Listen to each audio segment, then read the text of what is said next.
विसरून गेला शेवटी जातीयतेची ज्वाला. भीमराव माणसाला माणूस करून गेला.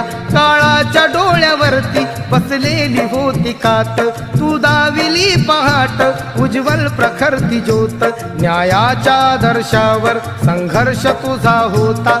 या दीन बांधवांना आदर्श तुझा होता.